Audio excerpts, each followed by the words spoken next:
Bonjour, donc suite à la demande de certains de mes abonnés, je vais entamer donc une série d'exercices sur les intégrales à paramètres. Donc voilà l'énoncé du premier exercice. Montrer que la fonction grand F définie par l'intégrale de 0 à plus l'infini de sinus x carré t carré sur 1 plus t carré dt est définie et continue sur R. Et pratiquement la même chose ici, montrer que j'ai cette fois-ci donc qui fait correspondre pour chaque x l'intégrale de 0 à plus l'infini de sinus x carré t carré e moins xt d de t est définie et continue sur cette fois-ci l'intervalle ouvert 0 plus l'infini. Donc avant de commencer l'exercice, comme voilà, donc je vais vous faire un petit rappel très vite et brièvement, voilà, donc je vais vous faire une petite analogie aussi avec les séries de fonctions. Donc vous allez voir que c'est pratiquement la même chose, sauf donc il y a un cas. Alors ici, donc c'est ce qu'on appelle un cas continu, et pour les séries, donc il y a ce qu'on appelle un cas discret. Très bien, donc je commence alors, dans le cas général, donc je pars d'une fonction f qui est définie alors d'un ensemble oméga croix i dans E.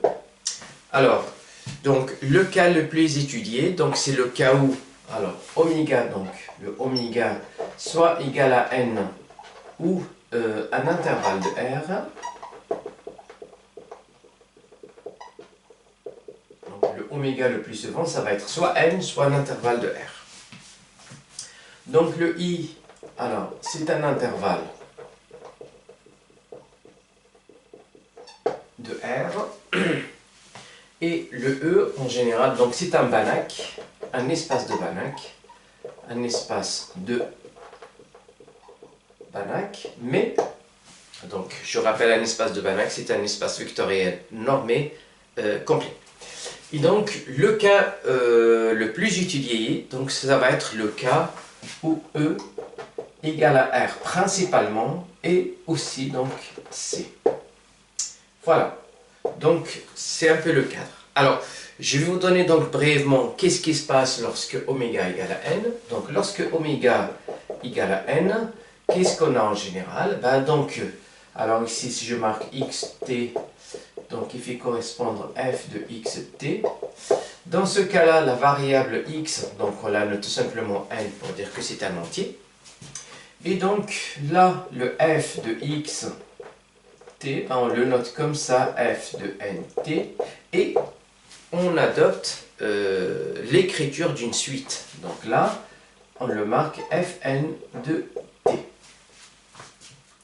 Et donc du coup ici, eh bien, on s'intéresse toujours à savoir, donc ici, alors au lieu d'avoir le signe intégral qui sert pour les fonctions continues, donc dans le cas continu, et donc dans le cas discret, il y a la somme. Donc la somme, eh bien, on s'intéresse à la somme lorsque n allant de 0 jusqu'à plus l'infini, de fn de t. Et donc, lorsque cette somme existe, bien sûr, on définit une fonction, donc cette somme-là, elle va dépendre de t, et on définit donc une fonction, alors que je vais appeler grand f de t. Alors, lorsqu'on a donc cette intégrale, pardon, cette somme existe, on définit une fonction ft, et bien, donc, dans le cas général, on s'intéresse alors premièrement à l'existence que je viens de dire, donc l'existence de cette fonction-là, est-ce que bien sûr, cette série converge. Dans le cas de convergence, alors nous avons vu pas mal, alors j'avais déjà parlé de ça, donc il y a pas mal de convergence pour une série de fonctions, donc il y a la convergence simple, il y a la convergence absolument simple, il y a la convergence uniforme, il y a la convergence normale, donc il y a plein de types de convergence. Et on s'intéresse particulièrement à la régularité de f. Donc la régularité de f, ça veut dire donc la continuité de f, la dérivabilité.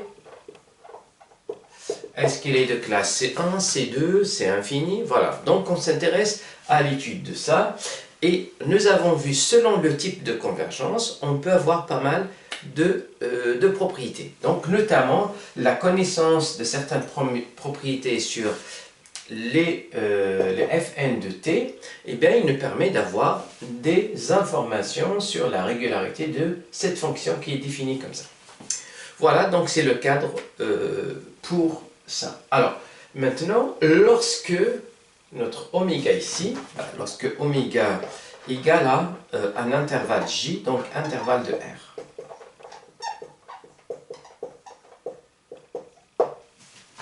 Eh bien, quand c'est un intervalle de R, eh bien, qu'est-ce que j'ai ici? Donc, j'ai de 0 à, pardon, pas forcément, mais l'intégrale sur I, hein, donc pour la deuxième variable, de f de x de t d de t. Donc, j'ai une intégrale ici. Des fois, elle existe, des fois, elle n'existe pas. Donc, alors, premièrement, on s'intéresse à l'existence de cette intégrale. Donc, lorsqu'elle existe, cette intégrale, puisqu'on intègre par rapport à t, eh bien, ça va être quelque chose qui va dépendre de x. Donc, ce qui fait, on va définir une fonction que je vais noter ici, f de x. Et donc, regardez bien, donc là, il y a le signe, et là, il y a l'intégrale. Donc, ça, c'est dans le cas continu, ça, c'est dans le cas discret. Eh bien, la même chose, donc, sous certaines conditions, sur la fonction f, donc ici, la petite f ici, eh bien, je peux donc étudier, alors, premièrement, l'existence de cette fonction, c'est-à-dire l'existence de l'intégrale, et aussi la régularité de f. Donc, la régularité de f, donc la continuité, la dérivabilité, donc là, c'est infini, voilà, et d'autres propriétés. Et donc, ça va être le cas de la série d'exercices que je vais faire. Alors, cette fois-ci, pour cet exercice-là, on va voir comment je peux définir, ou bien comment je peux étudier la continuité donc, de cette fonction, ce qu'on appelle donc une fonction définie par une intégrale, ou bien une intégrale à paramètre, parce que là, cette intégrale-là, elle dépend du paramètre x. Et donc, ça va être le cas ici. Alors, pour voir la continuité, eh bien, il y a un théorème qu'on utilise. Alors, le plus souvent, donc, en fait, le plus souvent, pratiquement tout le temps, pour démontrer qu'une fonction définie par une intégrale est continue, et qui est la suivante. Donc, sous ces conditions-là, donc je vais prendre ici, alors le i, eh bien, c'est un intervalle de R. Et bien, je vais prendre E ici, c'est R. D'accord? Donc, sous ces conditions-là, alors je vais prendre F, alors de oméga croix I dans R, dans C, bien sûr. Et qu'est-ce que je vais supposer ici, donc, pour parler de la continuité?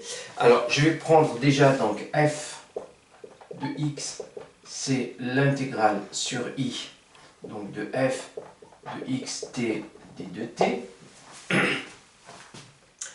Eh bien, alors, j'ai donc le théorème suivant, que je vais bien sûr utiliser ici. Alors, premièrement, donc, la première condition, eh bien, il faut que, quel que soit x appartenant à oméga, hein, d'accord, eh bien, la fonction, donc, en t, donc, t qui fait correspondre f de x de t, il faut qu'il soit continu par morceau. Ça, c'est la première condition. La deuxième condition, il faut que, cette fois-ci, quel que soit t appartenant à i, eh bien, il faut que la fonction ici, donc, qui dépend de x, f de x de t, soit cette fois-ci continue. Mais la condition vraiment très importante et primordiale, et c'est pratiquement la condition qui pose beaucoup de problèmes au niveau des fois donc des démonstrations, c'est ce qu'on appelle la domination. Donc la troisième condition, il faut qu'il existe G, hein, d'accord, G donc qui est défini alors de I dans R plus intégral. Donc il faut qu'il soit intégral. Et il faut aussi donc intégrable et quel que soit Tx appartenant à G croix I, eh bien, il faut que f de x t soit inférieur ou égal à G de t. Donc, la fonction G domine donc f de x de t. Et bien, avec ces trois conditions-là, eh bien, donc, alors, je peux conclure, alors, la fonction f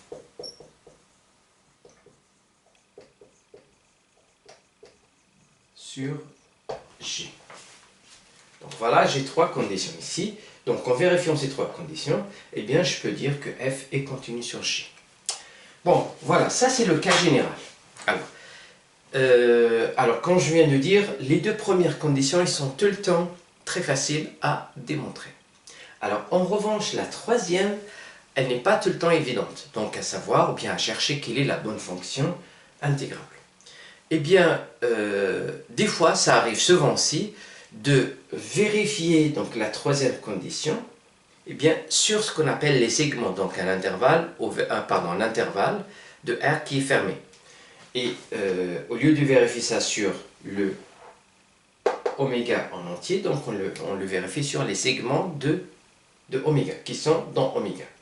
Et donc dans ce cas-là, alors pourquoi on fait ça? Parce que tout simplement, eh bien, que ce soit pour ce théorème-là, ou les théorèmes qu'on va voir par la suite concernant donc, la dérivabilité, c'est que la notion de continuité, c'est une notion qui est locale. Donc on cherche la continuité en un point. Eh bien, si j'arrive à démontrer que j'ai la domination, c'est juste donc autour de ce point-là, et bien après je généralise de partout. Et pareil pour la dérivabilité qui est aussi une notion bien sûr donc ponctuelle, bien locale. Et bien c'est pour ça donc des fois cette condition-là, le plus souvent, on la vérifie juste sur les segments. Voilà, allez, donc on y va pour la première question ici. Donc j'espère que voilà, j'en ai parlé brièvement et au fur et à mesure, donc lorsqu'il s'agit de rappeler quelque chose, je le ferai. Très bien. Allez, donc je continue donc à faire la première. Bien, je fais la première question.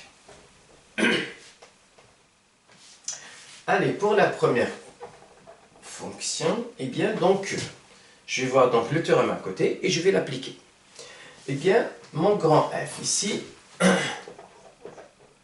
alors, grand f de x, c'est l'intégrale de 0 à plus l'infini, donc de sinus x carré t carré sur 1 plus t carré d de t.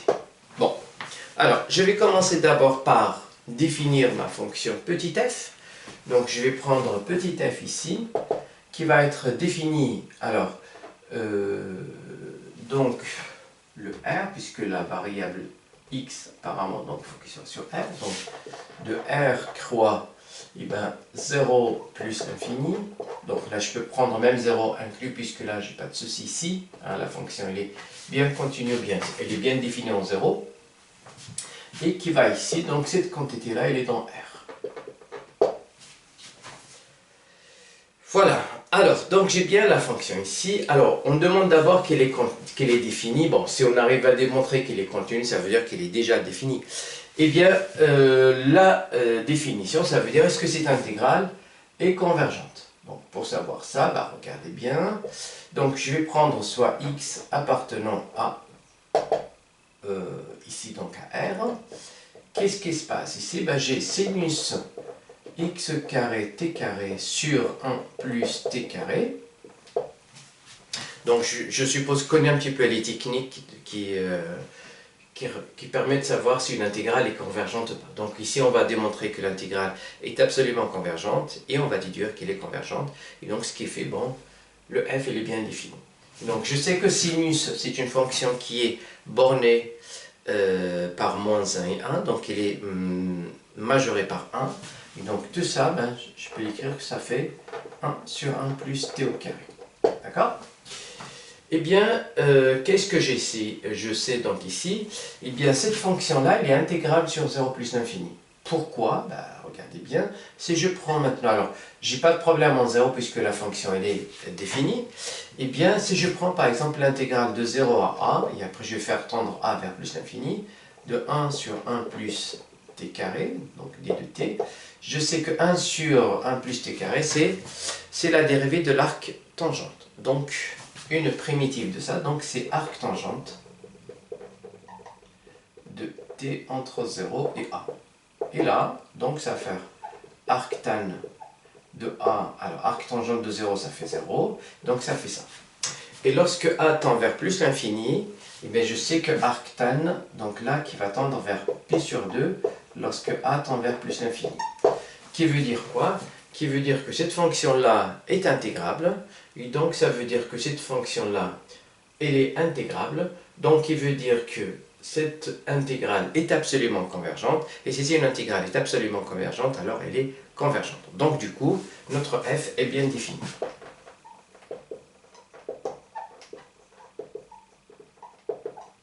Donc on n'a pas de souci, alors pour n'importe quelle valeur de r, il n'y a pas de problème. Très bien, alors maintenant, eh bien, on va voir la continuité. Donc la continuité ici, eh bien, je vais donc vérifier la première condition. Donc la première condition, la continuité. Alors, je vais prendre soit x appartenant à r ici. Et je regarde la fonction, donc pour chaque t, qui fait correspondre f de x de t, donc qui est x, alors sinus x carré t carré sur 1 plus t carré. Voilà, donc cette fonction-là, alors regardons juste t, eh bien je sais que x carré, alors déjà donc la fonction qui fait correspondre à chaque t, t carré, donc là il est continu. Pourquoi il est continu? Parce que tout simplement, eh bien soit le produit de deux fonctions continue, ou bien tout simplement c'est une fonction polynomiale. Eh bien multiplié par un nombre, donc ça reste encore continu. Je la compose avec sinus, eh bien il reste continu. Donc je compose avec sinus pour avoir donc sinus x, donc parce que sinus est continu, ben, x carré t carré continu, donc la composée des deux qui va donner x carré t carré, elle est continue. Et bien sûr en t, hein, donc voilà, c'est en t.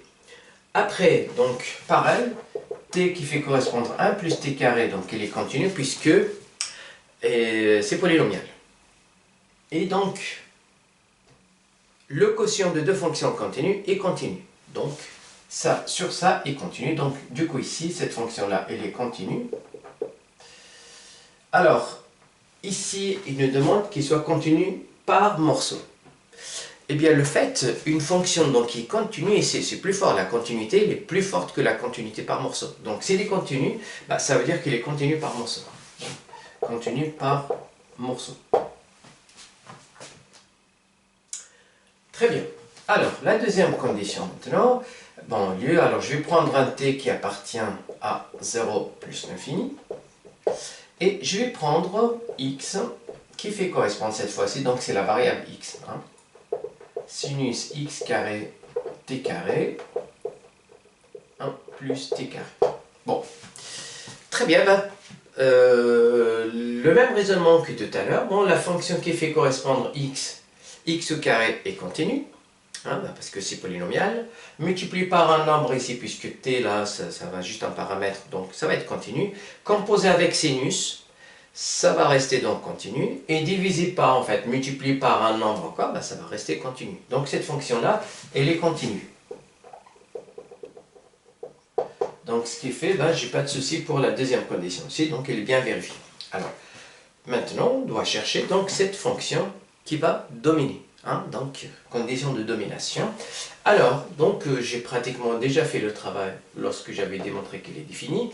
Et bien, c'est la même chose. Donc, regardez bien, si je prends xt qui appartient donc à r croix i, qu'est-ce que j'ai ici? Donc, j'ai f de x de t qui est égal à sinus x carré t carré sur 1 plus t carré, et par le même raisonnement que tout à l'heure, puisque sinus est borné, donc là je peux majorer donc, le numérateur par 1 pour avoir 1 plus t carré. D'accord? Et donc, qu'est-ce que j'ai ici? Eh bien, je définis la fonction g, hein, ici donc des fois on l'appelle g. Donc g qui va être défini de i vers r+, pour chaque t, eh bien, je fais correspondre g de t qui est égal à 1 plus t au carré. Donc, j'ai très bien donc, cette condition-là, par construction. Et cette fonction-là, on vient de démontrer juste à l'instant qu'elle était intégrable. Donc, g intégrable eh bien, donc on a tout ce qu'il faut, hein, la première, la deuxième, la troisième. Eh bien, je peux faire bien sûr ma conclusion ici. Donc la conclusion, eh bien, d'après le théorème, alors, d'après le théorème de continuité,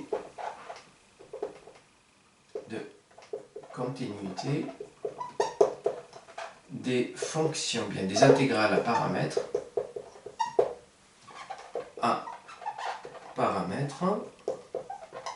eh bien f est continu sur R. Voilà, donc vous faites très bien attention ici. Voilà. Alors je vais dire un mot des fois, donc comme dans ce cas ici, hein, donc c'est un cas vraiment particulier, eh bien des fois, alors on a une fonction f, le petit f ici, ou bien la fonction petit f, elle est continue donc par rapport en tant que fonction à deux variables, ce qui est le cas ici. Hein. Donc c'est une fonction, si je prends f, alors où est-ce que je l'avais marqué? Bon, je vais la marquer. Oui, alors je l'avais effacé, c'est pas grave, donc c'est ici. Donc pour xt,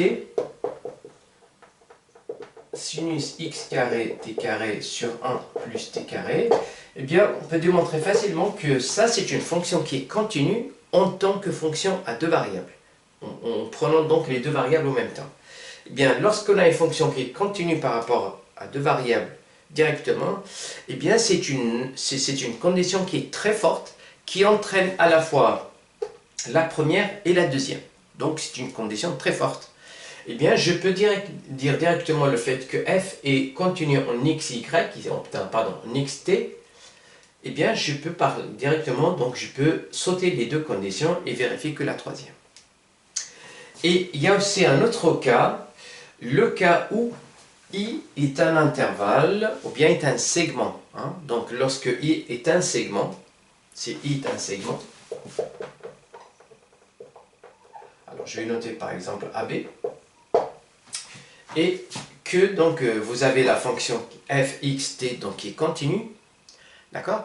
Eh bien, pas besoin de vérifier la domination puisque toutes les constantes sont intégrables. Puisque donc c'est une fonction continue, eh bien par rapport à x, ou bien par rapport même à xt, donc il va être borné. Donc les deux, ben, f de xt, donc ça va être inférieur à une certaine constante, et les constantes sont bien sûr intégrables sur un intervalle AB, puisque l'intégrale ça va être la constante fois b-1, donc qui est quelque chose qui est fini. Donc c'est pour ça, dans le cas où i est un intervalle, ben pas besoin de faire ça, donc que ces deux-là, ça doit suffire. Hein. Ou bien la continuité en deux variables suffira pour appliquer le théorème. Très bien. Donc, je vais passer à la deuxième question. Alors, pour la deuxième question, donc qu'est-ce que j'ai ici? À quelque chose près. Eh bien, donc j'ai pas sinus ici, mais plutôt, oui, j'ai bien sinus, mais là, ce qui va changer ici, c'est E moins xt. Et là, c'est la fonction g. Alors ici, donc je définis f1 sur, alors là, ici, il faut qu'il soit défini sur cet intervalle-là. Donc, le oméga est égal à l'intervalle ouvert 0 plus l'infini, croix donc là-bas, alors là c'est x, et donc là c'est t.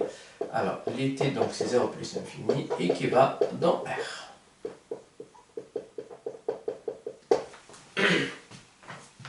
Très bien. Eh bien, c'est parfaitement comme tout à l'heure, donc je n'ai pas à détailler vraiment. Donc, si je prends alors la première condition, donc je prends pour x, et appartient à 0 plus l'infini, eh bien, j'ai la fonction sinus x carré t carré e moins xt qui est continue, et ensuite, donc c'est continu par morceau. Continu par morceau. Pourquoi? Ben, comme tout à l'heure, celle-là elle est continue, celle-là elle est continue, donc voilà, tout est continu. Et bien la même chose aussi pour la deuxième condition, x appartenant pour t appartenant à 0 plus l'infini, et bien j'ai la fonction qui fait correspondre x, sinus x carré t carré e moins xt, donc elle est continue. Donc là c'est continu, donc tout est continu. Et bien maintenant il va me rester la troisième condition. Donc, je cherche bien sûr à majorer ou bien à trouver donc une fonction qui domine. Et bien pareil, donc je vais prendre f, alors pour la troisième cause. Donc j'ai f de xt en valeur absolue qui va faire donc sinus x carré t carré e moins xt. Alors, sinus, on a toujours la chance de dominer sinus x, mais pas pour ça. Donc, eh bien ça va faire e moins xt. Alors, le ceci-ci, donc à ne pas faire, ou bien l'erreur à ne pas faire, c'est de ne pas considérer celle-là comme g de t, donc dans certaines théorèmes on l'appelle phi, et bien puisque là il dépend de x. Alors, on est un peu gêné ici, et bien c'est là où je vous ai dit tout à l'heure, on peut considérer carrément donc des segments, voilà, sur, donc des segments sur oméga. Hein, d'accord? Et donc dans ce cas-là, et bien soit, alors je vais prendre soit A, B donc appartenant à R plus étoile, hein, donc puisque là on est sur cet intervalle-là, 0 plus l'infini, donc il faut un intervalle dedans, donc c'est pour ça que je vais considérer ça, et je vais prendre A est inférieur à B, donc pour que je puisse parler de l'intervalle AB. Donc je vais démontrer, alors bon ça se généralise directement, la continuité sur un intervalle comme ça, et puisque A et B sont quelconques, donc B peut aller jusqu'à plus l'infini, mais A, il peut donc tendre vers 0, mais sans qu'il soit égal à 0. Donc ça permet de généraliser. Alors, lorsque donc je prends x, donc c'est x et les dedans, qu'est-ce qui se passe? Eh bien, donc j'ai x a b, d'accord? Donc je vais essayer de majorer ça par quelque chose qui ne dépend pas de x sur cet intervalle-là. Eh bien, alors, je multiplie ici donc par t, alors sachant que t il est entre 0 et plus l'infini, donc il est strictement positif. Donc t est strictement positif, donc je garde bien le signe ici, donc tx, tb. Alors en multipliant par moins 1, donc je dois tout renverser, enfin tout inverser plutôt. Donc multiplié par moins 1, je vais avoir moins tb, moins tx, moins ta. Alors, la fonction exponentielle, c'est une fonction qui est strictement croissante. Donc, ça garde la croissance ici. Donc, j'applique l'exponentielle là, là et là. Donc, je vais avoir l'exponentielle de moins tb, l'exponentielle de moins tx et l'exponentielle de moins ta. Donc, de cette façon-là, cette fonction-là, eh bien, je peux la majorer sur AB, bien sûr, majorée par E moins ta.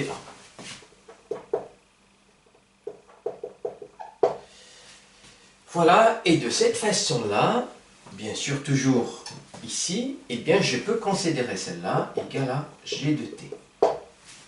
D'accord? Et je vais donc étudier l'intégrabilité de g de t. Donc qu'est-ce que j'ai ici? Eh bien, quel que soit x appartenant à AB, quel que soit t appartenant à l'intervalle 0 plus l'infini, eh bien j'ai f de xt qui est inférieur à g de t. Donc, je m'approche un petit peu de la condition de domination. Et bien, il suffit juste maintenant de démontrer que g est intégrable, pour que je puisse conclure par la suite. Alors, pourquoi g est intégrable? Alors, c'est très simple pour le démontrer. Donc, j'ai g de moins ta. Donc l'intégrale, alors je peux prendre ici donc de R à grand R et je vais faire tendre R vers 0 et le R vers plus l'infini. Donc une primitive de ça, ça va faire combien? Eh bien je sais donc une primitive de ça, ça va faire E moins TA sur A en R et plus, pardon, et grand R. Et donc là, ça va faire E moins RA sur A moins E moins RA sur A. Et donc voilà, alors qu'est-ce que je vais faire ici? Ben, je vais faire tendre le R vers 0. Donc lorsque je tends petit r vers 0, et là, donc ça va faire, c'est 0, donc ça va faire, alors ici, donc moins 1 sur A. Et là, il n'y a pas de R, hein, il n'y a pas de petit r. Ensuite, je vais faire tendre grand R vers plus l'infini. Donc lorsque je fais grand R vers plus l'infini, puisque A est strictement positif, moins RA il va tendre vers moins l'infini. Et l'exponentielle en moins l'infini, ça fait 0. Donc cette quantité-là, ça fait 0. Et j'ai donc moins 1 sur A. Et ça, eh ben, ça permet... oui, donc j'oublie un moins A ici, oui. Moins A, donc là, ça va faire plus A. Et ça, donc, qui est fini. Donc, qui veut dire quoi? Qui veut dire que G est intégrable sur A, B. Sur l'intégrale, en fait, là. Et donc, par la suite, puisque je peux déduire que déjà f est continu sur chaque intervalle AB, et puisque A et B sont quelconques sur l'intervalle 0 plus infini, ben je peux conclure que j'ai la continuité sur cet intervalle-là. Alors, vous avez vu que le B, il n'a servi à rien ici. Des fois, on peut juste le considérer, voilà, donc sur A plus l'infini. Et après, on va juste voir que ça marche pour n'importe quel A, donc de 0 à plus l'infini. Ça veut dire que la fonction continue sur l'intervalle 0 plus l'infini. Donc, conclusion, eh bien, G est continu sur 0 plus l'infini. Voilà, donc... j'arrive à la fin de cet exercice en traitant uniquement la continuité, donc voilà, donc qui est parmi les régularités de la fonction f et g. Donc ultérieurement, donc demain ou après-demain, ça dépend de mon temps libre, je vais donc publier un autre exercice sur la dérivabilité, voire classe C1, classe C2 ou C infini. Voilà, donc d'ici là, je vous souhaite une très bonne journée. Merci et à très bientôt.